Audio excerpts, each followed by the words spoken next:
My name is Emma, and I live in the beautiful city of New York with my husband, Mike. Our story began a few years ago when Mike found a job at a big company. He immediately became friends with one of his co-workers, Jason.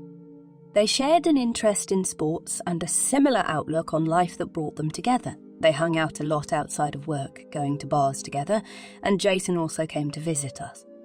I soon found out that Jason also had a beautiful wife named Sarah. Mike and I were very curious people, so we decided to get to know this beautiful couple. One weekend, we decided to have a little dinner at our house and invite Jason and Sarah over. Even before I met Sarah, I had heard about her from Mike's words. He'd told me that Jason spoke very badly of her a lot and that he told everyone around him behind Sarah's back, but I was genuinely curious to meet this monster, according to Jason. In fact, I assumed he was exaggerating and didn't understand why he was bad, mouthing his wife to everyone around him, so I decided to get to know her better. Our families hit it off right away. Sarah turned out to be a very open and friendly woman. We discussed many topics from travel to cooking and found that our interests were the same. Over a period of time, we became true friends. Sarah turned out to be a woman with a bright and strong personality. She always looked confident and strong, but at the same time was very vulnerable inside. She had lush forms, was not tall, and had long brown hair. You could tell from her appearance that she took good care of herself and used expensive cosmetics. During the next months, we spent a lot of time together. Sometimes we organised picnics in the park, and sometimes we went shopping together or attended cultural events. It was wonderful to see how our husbands and children became closely connected, as if we had become one big family. Our friendship became so strong that not only did we make weekend plans together, but we supported each other in times of need. When I had problems at work, Sarah was always there to listen and support. Conversely, I always tried to be there for her when she needed advice or just attention. Sarah and Jason met a long time ago, even before Jason started working at my husband's job. They were young and in love, and their love only grew stronger every day. Even though Sarah was 6 years older than Jason, that was never a barrier to their relationship. They found support, understanding, and happiness with each other. Sarah was older than Jason, and it was noticeable from the outside. She looked much bigger than him, as she was a little overweight and Jason was very thin and tall. They grew up together in the same town and their parents knew each other. They started dating when Jason was 16 and Sarah was 22. Jason was the initiator in their relationship. Soon after Jason turned 18, they got married. One day when I was home, my husband came home from work and was very concerned. He told me that Jason was constantly complaining to his co-workers about his wife, saying that he was sick and tired of her and that he was thinking about getting a divorce. I felt surprise and bitterness in my heart upon hearing such words. This news came to me as a shock because I had always seen Sarah and Jason as a good couple, full of love and happiness. At first, I felt a strong desire to help their relationship. I decided that I should talk to Sarah to get her perspective and offer support and advice, but it turned out she knew that her husband talked so badly about her all the time. The next time Sarah and I met, I decided to cautiously bring it up. I told her that I had heard about the problems they were facing and expressed my willingness to help and support her, but it was like she didn't care much. It was like he had this personality trait and he wasn't saying it seriously in her opinion. They had a weird relationship, but it was like Sarah was fine with it, so Mike and I used to think of rumours and gossip like that as the norm. Sarah's birthday was a special occasion, and my husband and I looked forward to the day. We arrived at the celebration carrying gifts and a desire to make it a memorable day for Sarah. Meeting Sarah's friends and family was warm and joyful. We congratulated her on her birthday and enjoyed delicious food and good company. I noticed that Sarah looked a little tense, but she tried not to pay attention. However, I noticed that Jason was constantly disappearing with my husband, going out separately from us. This was frustrating for Sarah, and I could see her trying to hide her frustration behind a smile. I decided to go up to her and ask her how she was feeling.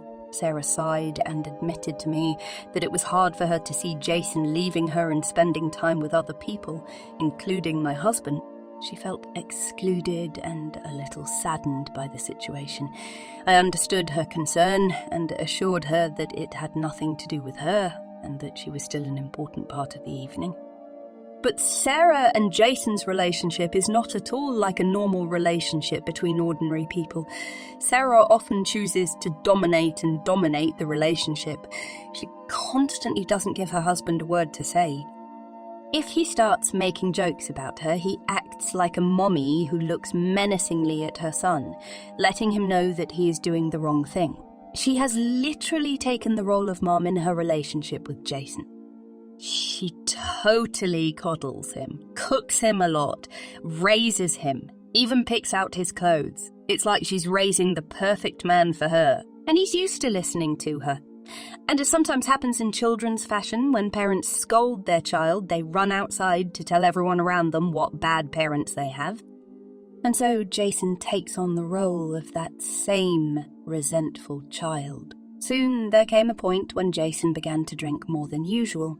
His behaviour became somewhat erratic, and he started saying nasty things about Sarah in front of me.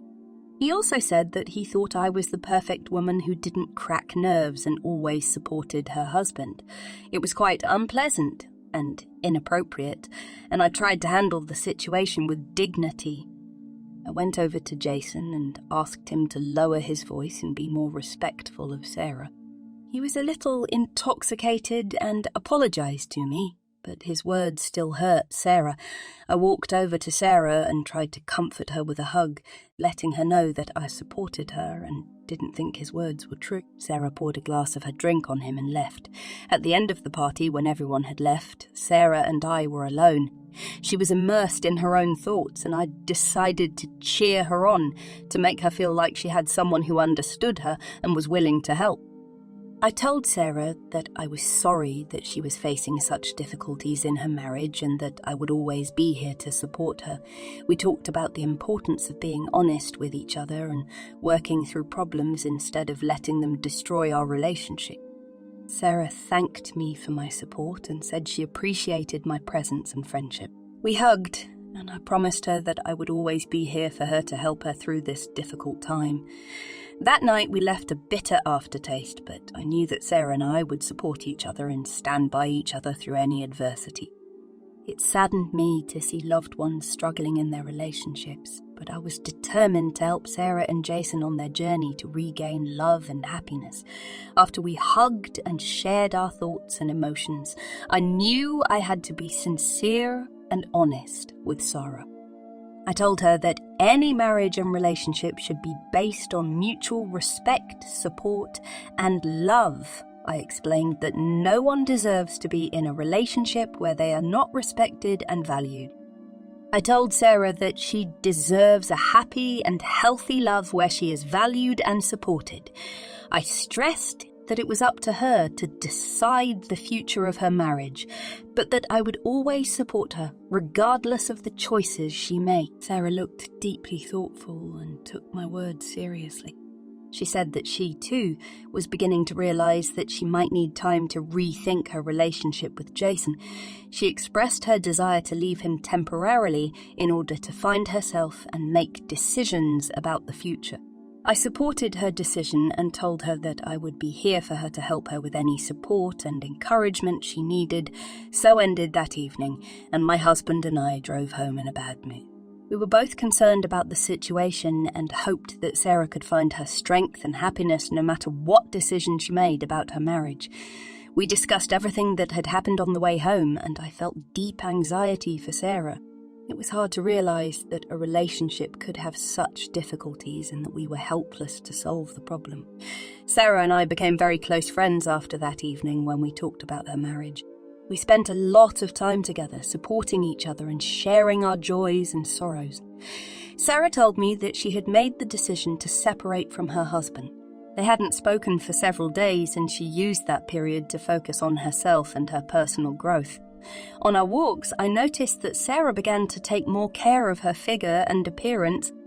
She began going to the salon, getting her nails and eyebrows done, and buying new things that accentuated her beauty and style. She also began actively studying psychology, helpful books, and learning new skills. It made me happy to see Sarah begin to fall in love with herself and place great importance on her well-being and self-development.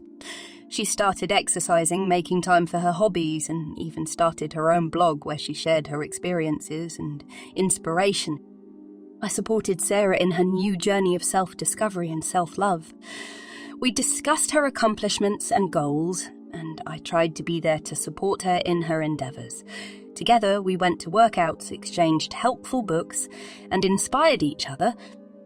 I watched Sarah blossom, grow stronger and more confident. Her change in appearance was simply an outward reflection of her inner growth and progress. I was deeply happy for Sarah that she had found the strength and motivation to take care of herself and her well-being. Seeing her begin to love herself and invest in her happiness was inspiring and beautiful. Sarah continued to take care of her mental and physical health for about a month after she made the decision to break up with Jason. I watched her grow stronger and more confident every day. She continued to exercise, develop, and immerse herself in her interests. However, after a while, Sarah made the decision to meet Jason and try to repair her relationship. I supported her decision, understanding that love and relationships can sometimes be difficult and require work and effort. Sarah told me that Jason tried hard to win her back. He admitted his mistakes and expressed his sincere desire not to lose her. Although I had my doubts and concerns about their relationship, I supported Sarah and wished them both happiness. As time passed, however, I began to hear from Sarah that Jason continued to complain and resent her. He couldn't stop expressing his displeasure and criticism even when they were rebuilding their relationship. When Sarah made the decision to return to Jason, I was concerned and worried that she might face trouble and unhappiness again. However, I understood that it was her own decision, and my job was to support her in that choice. Sarah explained to me that she still had strong feelings for Jason and believed that they could overcome their difficulties and create a happy and healthy family. She wanted to give him another chance and try to build new foundations for their relationship. As time went on, I noticed that Sarah began to drift away from me. Our communication became less frequent and she stopped sharing her joys and problems with me. At first, I was embarrassed and couldn't understand why she was so distant, but I didn't want to interfere in her personal life and decided to give her space. One possible reason why Sarah stopped communicating with me might have been jealousy. She may have started to feel depressed or insecure about her relationship with Jason, especially if they had had problems before. Sarah may have become jealous of her husband for our friendship and felt it was better to reduce our communication to avoid conflict. Another possibility is that Sarah may have misperceived or found fault with her quarrel with Jason. She may have started looking for an explanation or someone to blame for their problems, and my role in their relationship may have been misinterpreted. In that case, Sarah may have decided to cut back on her communication with me to avoid further unpleasantness. Regardless of the reasons, I decided not to insist on continuing to communicate with Sarah and to give her the space and freedom to make her own decision. I understood that everyone was entitled to their own individuality and choices. I still wished her happiness and success no matter how she chose to lead her life. There was one other thing I didn't tell her. As soon as Jason got a job, he started getting on well with one of his co-workers. Sarah was very jealous of her husband for the co-worker. The paradox was that they were very similar to each other. Only her husband's co-worker was slim, and she was the same age as Jason. Sarah saw their correspondence and forbade her husband from communicating with her in any way she could. Nevertheless, I was aware that these feelings of jealousy could be complicated and difficult for Sarah. I respected her space and didn't interfere in her relationship with Jason. I knew that this struggle with jealousy and comparison took time and personal growth. Ultimately, I hoped that Sarah would find the strength and confidence to overcome these feelings of jealousy and build a healthy and happy relationship with Jason. Sarah's jealousy situation became more and more complicated when she began to forbid Jason to communicate with his co-worker at work. She clearly showed her resentment and strictly demanded that he avoid any contact with her. However, according to my husband, he continued to date and secretly communicate with his co-worker in an effort to erase any trace of this correspondence. I knew that Jason was withholding this information from Sarah, and it gave me mixed feelings. It was hard for me to understand why Jason continued to spend so much time with a colleague, especially knowing how Sarah felt about the situation. I wondered to myself, perhaps they had a special connection or something more that made Jason ignore his wife's requests. I didn't know the full truth, and that made me anxious. However, I understood that each couple had their own complexities and difficulties, and I couldn't interfere with their relationship. As time went on, Sarah and Jason seemed to have the perfect relationship according to social media. I let go of our friendship, and my husband Mike became less involved with Jason. I thought they were getting along, and really I was simply meddling in their family life, but that wasn't the case. I was shocked when my husband told me about Jason and his colleagues' frequent encounters. Turns out they spent time together every day, went to breakfast at a coffee shop, and Jason even walked her home. I felt mixed emotions, disappointment, resentment, and anger. Every time I saw Sarah, I tried to contain my emotions and stay calm, not showing that I knew about her husband and his colleague. I understood that I couldn't change anything about the relationship between Sarah and Jason. It was their choice and their responsibility. Instead of continuing to try to solve their problems, I chose to focus on my own life and happiness. I continued to take care of myself and develop as a person. I delved deeper into my hobbies, made new friends, and attended courses and events that helped me expand my horizons and find joy in life. I realized that I couldn't depend completely on other people for my happiness. Eventually, I realized that everyone has to make their own decisions that make them happy. Although I regretted the loss of a close friend, I realized that no one can change another person if they don't want to. I went on with my life, hoping that Sarah would find her own way to happiness and mend her relationship. I wished only the best for her, but I knew that my presence could be a reminder of the problem she was trying to forget. The story with Sarah and Jason left a bitter aftertaste in me. I felt disappointed, frustrated, and helpless before life suddenly changed our friendship. Although I tried to understand the reasons for their problems, I realized that it was not my role to intervene or solve their problems. I discussed this whole situation with my husband, and we came to the consensus that we should not judge other people or interfere in their relationships. Each couple has their own dynamics and problems, and it is their responsibility to make decisions. We both couldn't understand how Jason could be so irresponsible with his wife and yet maintain an intimate relationship with a co-worker. It showed that sometimes people can be blind to the consequences of their actions and not realize the wounds they are inflicting on their loved one. What I learned from this story is that we cannot control or change other people.